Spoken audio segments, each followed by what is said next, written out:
Ever since I can remember, my life's been all about fish and farm. Dad had this big vision of making our place the top trout hatchery in the country, and darn if he didn't make it happen. I was right there beside him, knee-deep in pond water, learning the ropes. It wasn't just a job, it was our life, our legacy. I grew up chasing the shadows of fish in the water, learning the ins and outs of the business before I even knew what the word business meant. "Anna," Dad would call. "Get over here. Time you learned how to sort 'em proper." Sorting the trout was an art, separating the vibrant, thrashing life into groups that would define their journey in our farm. One evening, when the sun was dipping low, painting the sky in hues of orange and purple, Dad pulled me aside.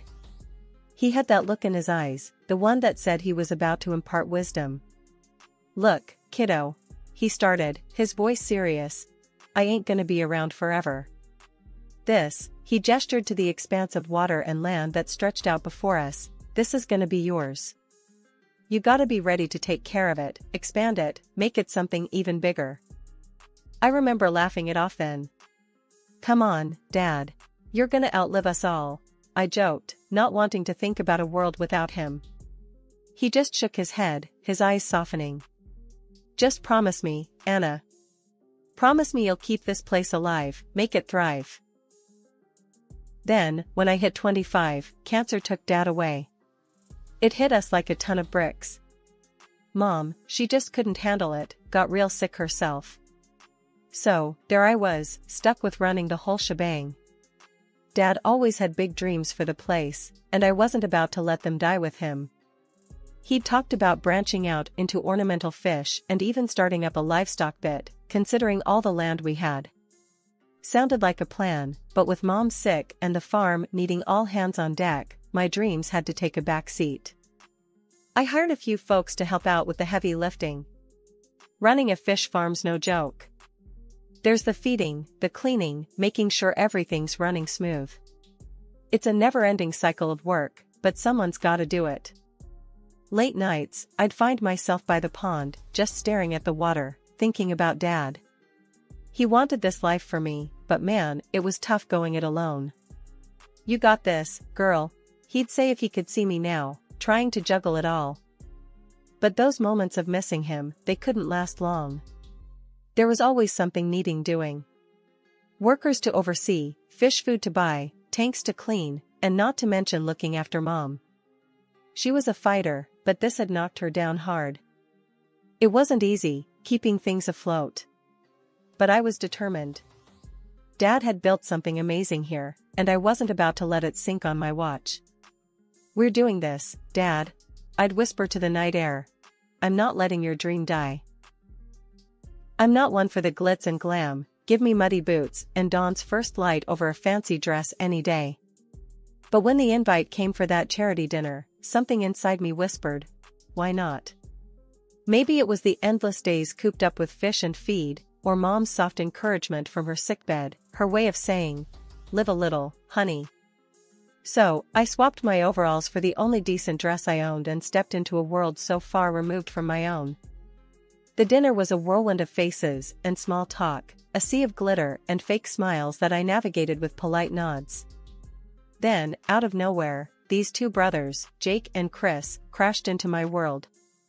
They were like a gust of fresh air in a stifled room, with their easy laughs and lack of pretense. "Never thought I'd meet a genuine fish farmer here," Jake said, his grin infectious, as we stood awkwardly by the buffet. "Yeah, well, I'm rethinking my life choices as we speak," I shot back, unable to suppress a smile. His brother, Chris, chuckled, his camera never far from his hand, capturing every moment as if it was gold. Their jokes were simple, their demeanor unpolished, and suddenly, I didn't feel so out of place. When Jake asked about the farm, his curiosity seemed genuine, a rarity in these circles. "So, what's the big deal with fish farming? Sounds fishy to me," he joked, and I found myself laughing more freely than I had in months. His interest didn't wane as the night went on. Instead of boring me with tales of their online escapades, Jake listened intently as I spoke of my dreams for the farm, of the weight of my father's legacy on my shoulders. When I let slip about the farm's turnover in a moment of unguarded pride, his eyes lit up, not with greed, but with what I took for admiration. Damn, that's impressive.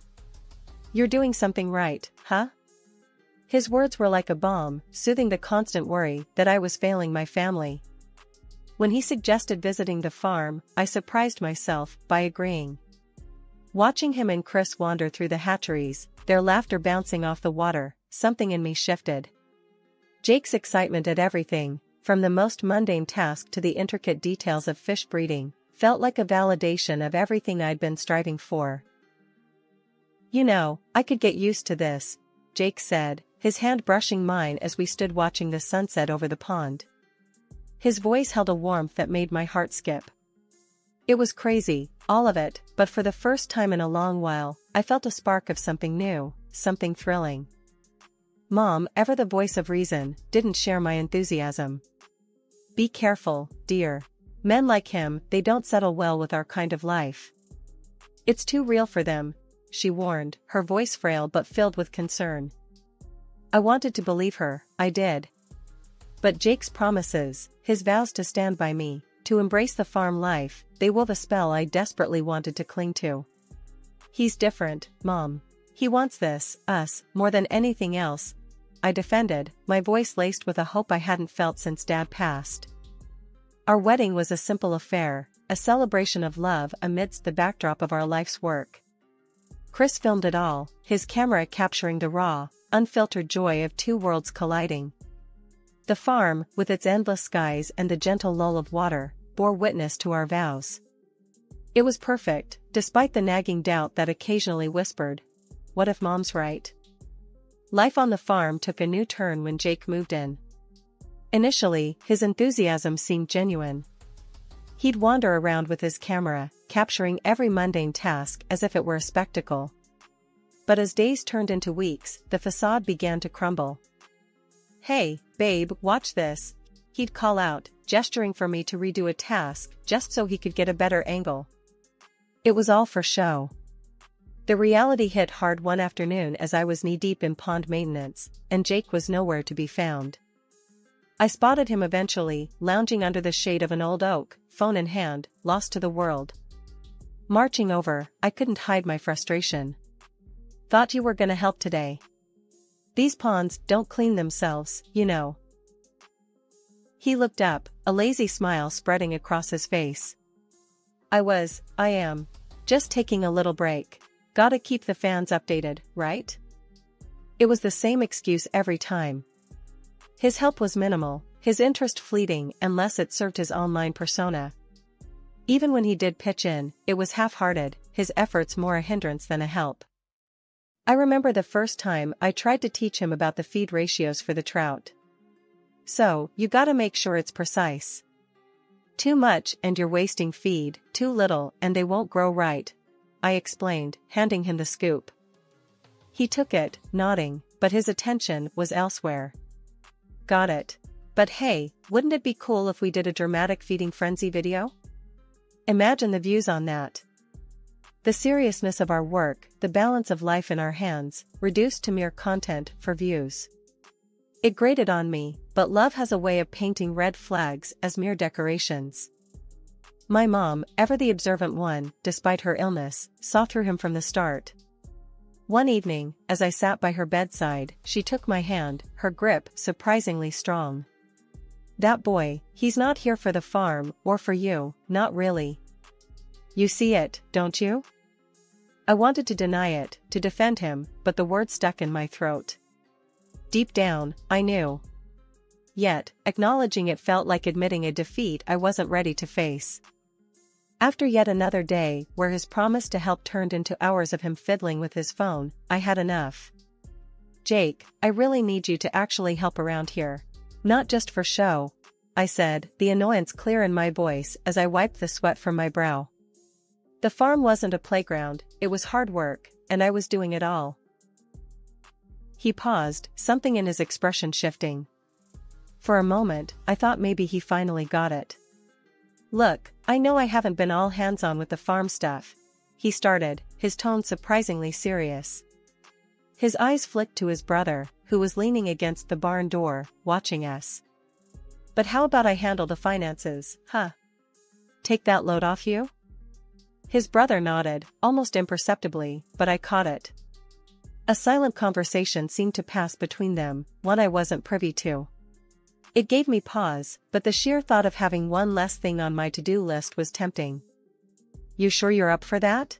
I asked, skepticism heavy in my voice. Managing the books wasn't glamorous work, but it was critical to keeping the farm afloat. "Yeah, babe, I got this. Trust me," Jake said, with a confidence that didn't quite reach his eyes. His brother pushed off from the door and added, "Jake's got a head for numbers. You won't regret it." Maybe it was the exhaustion talking, or the part of me that still wanted to believe in the man I married, but I agreed.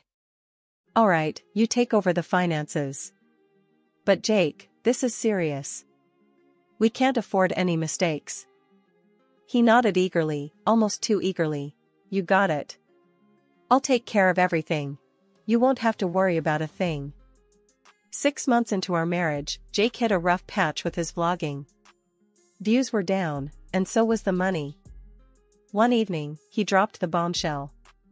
"Babe, I gotta head to the city, figure some stuff out with my brother. The channel's tanking," he said, not even looking up from his phone. I was slicing vegetables for dinner, and I paused, knife in midair. "And what about the farm? What about us?" My voice was calm, but inside, I felt a storm brewing. He shrugged, packing his camera gear with more care than he'd ever shown our life together. "It's just for a while. You can handle things here, right?" I nodded, tight-lipped. Deep down, I knew I could handle the farm, I always had. But watching him walk out that door, I felt a loneliness clamp down on me, cold and unforgiving.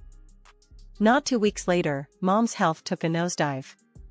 She had been my rock, and now she was slipping through my fingers. When she passed, I was a mess. I called Jake, desperate for a shred of comfort. "Jake, Mom's gone. I need you." I sobbed into the phone. There was a pause, and then, "Babe, I'm swamped. The city's buzzing, and we're onto something big. I can't just drop everything." His words hit like a slap. Too busy. For his own wife's grief. I hung up, the phone slipping through my numb fingers. 3 agonizing months later, Jake decided to grace us with his presence. He strutted onto the farm as if he hadn't abandoned me, when I needed him most. "Look at this place. It's been too long. But hey, I've got news," he announced, a grin plastered on his face. I was in the middle of feeding the fish, my hands covered in muck. "News?" I echoed, not sure I wanted to hear what he considered important. "Yeah, found a new feed supplier.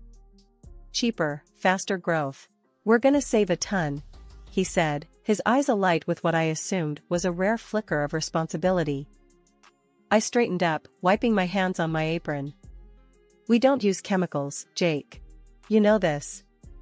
Our reputation is built on quality, natural growth."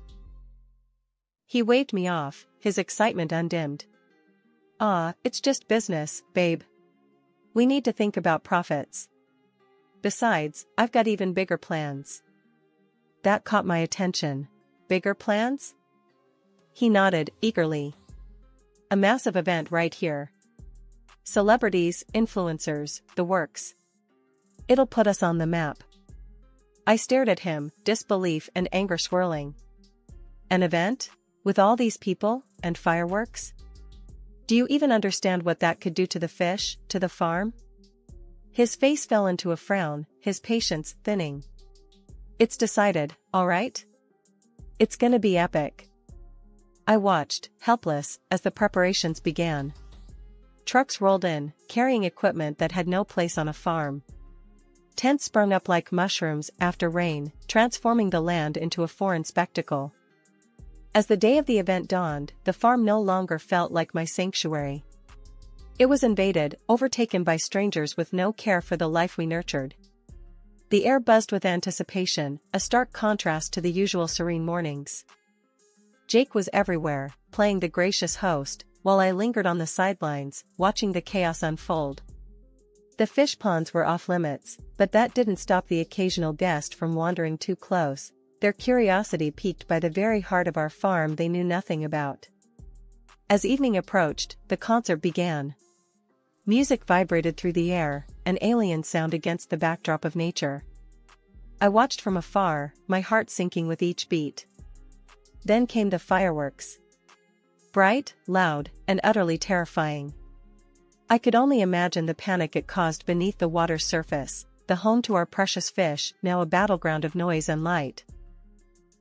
The fireworks had just fizzled out, leaving behind a smoky silence that hung over the farm like a bad omen.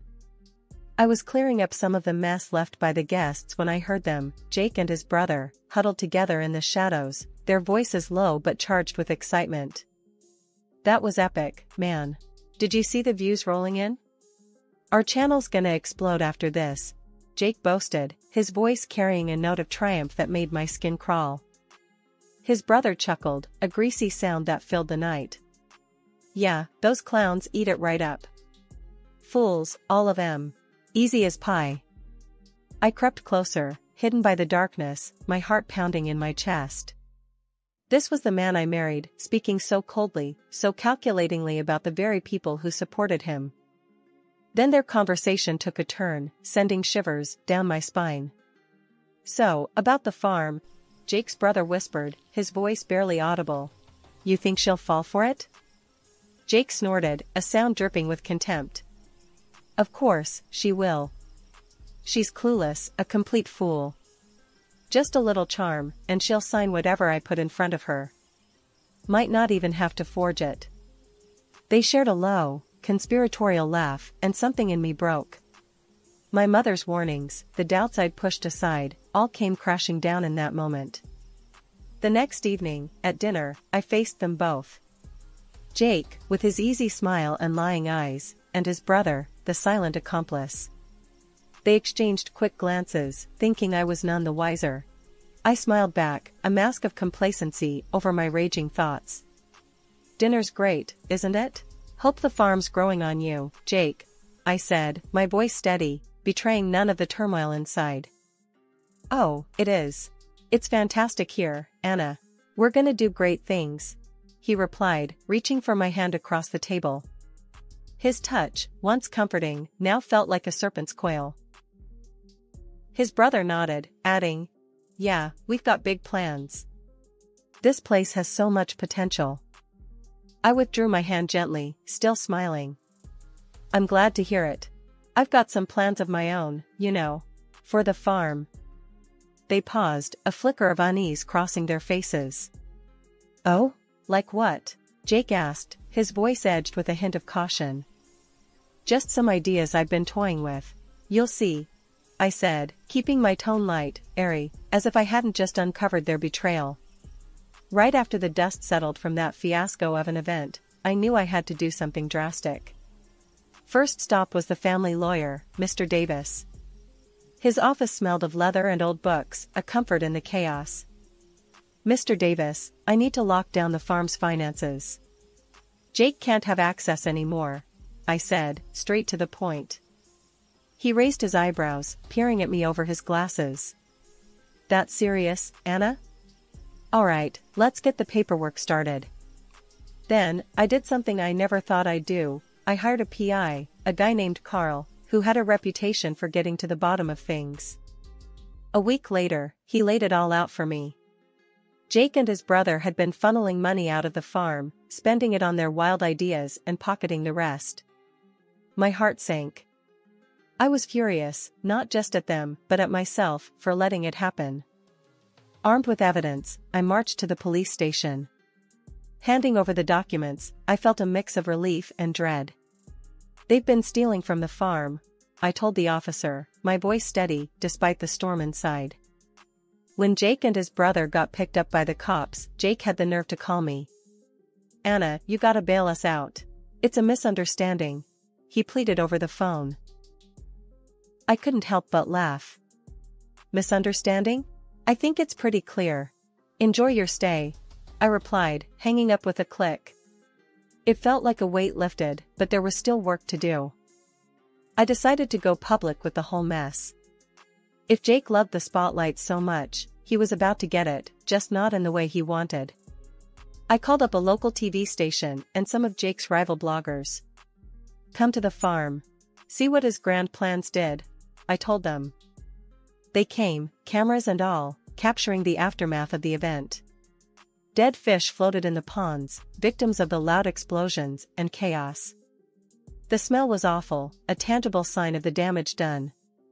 Standing there, in front of the cameras, I told the story. This is what happens when fame and greed take over. This was our livelihood, and they nearly destroyed it for views. The backlash was immediate. The internet exploded with the truth of their actions, showcasing the dead fish, the ruined farm. Cartoonists had a field day with the brothers, turning them into caricatures of greed and folly. Jake's channel? It tanked, losing followers faster than a sinking ship sheds cargo. Advertisers pulled out, not wanting to touch him or his brother with a 10-foot pole. I wasn't done, though. Fueled by rage and a need for justice, I filed for divorce and slapped them with a lawsuit for every penny they cost me and the farm, tallying up to a cool $1,500,000. It felt like declaring war, but for the first time in months, I felt like I was finally fighting back. Riding the wave of support, I started my own YouTube channel. It wasn't about revenge. It was about reclaiming my story, my family's legacy. Surprisingly, or maybe not so much, people rallied around me. Subscribers poured in, eager to see the farm's comeback story unfold. Jake tried to weasel his way back in, calling, texting, showing up with lame apologies. "Babe, let's talk about this. We can fix it," he'd plead, but I was done. Done with lies, done with him. I had a farm to rebuild and a future to secure. The court's decision was the final nail in the coffin of their schemes. The judge awarded me $1 million in damages. Watching Jake and his brother scramble to pay up, on top of facing charges for attempted fraud, was more satisfying than I'd like to admit. They were finished, professionally and publicly. The verdict was clear: they were frauds, and everyone knew it. In the end, they lost everything: their followers, their credibility, and any respect they might have had. The sun was just peeking over the horizon, casting a soft golden light over the farm, now bustling with life and more vibrant than ever. Standing by the fence, I watched the new day dawn, feeling a sense of peace I hadn't felt in a long while. Mike, my oldest employee, walked up, a coffee mug in each hand, and handed me one. "Mornin', Anna. Looks like it's gonna be a good day." I took a sip, the warm bitterness of the coffee grounding me. "Yeah, it does. We've come a long way, haven't we?" He nodded, leaning on the fence beside me. "Sure have. Never thought I'd see this place lookin' this lively again. Those ornamental fish tanks are something else." Laughing, I glanced at the gleaming tanks filled with vibrant colors, a far cry from the traditional trout ponds we were used to. "They're beautiful, aren't they? And profitable too. Who would have thought?" Mike chuckled. "You did. That's who. Always knew you had a vision for this place. More than just trout and feed." The conversation shifted as we discussed the day's tasks when my phone buzzed. It was an email from a local school asking if we could host a field trip. "Looks like we're becoming a community staple," I said, showing Mike the email. "That's great news. Education's just as important as business. These kids could learn a lot from what you've built here," Mike said, a hint of pride in his voice. I smiled, the reality of what we were building here becoming clearer with each passing day. This farm wasn't just about recovery, it was about setting a new standard, about resilience, education, and moving forward. And as for the future? It was as bright as the morning sun stretching across the fields. There were plans to expand, ideas for sustainability projects, community outreach, and so much more. The betrayal that once threatened to define my story had instead paved the way for a new chapter, one filled with hope, growth, and new horizons. Mike's voice pulled me back to the present. "Ready to get started? Those fish aren't gonna feed themselves." Laughing, I nodded. "Let's do it. There's no place I'd rather be." As we walked back towards the heart of the farm, I knew that whatever challenges lay ahead, I was ready. Ready to face them head-on, with the same determination and spirit that had brought me this far. The future was unwritten, but for the first time in a long while, I was excited to see where the journey would take me.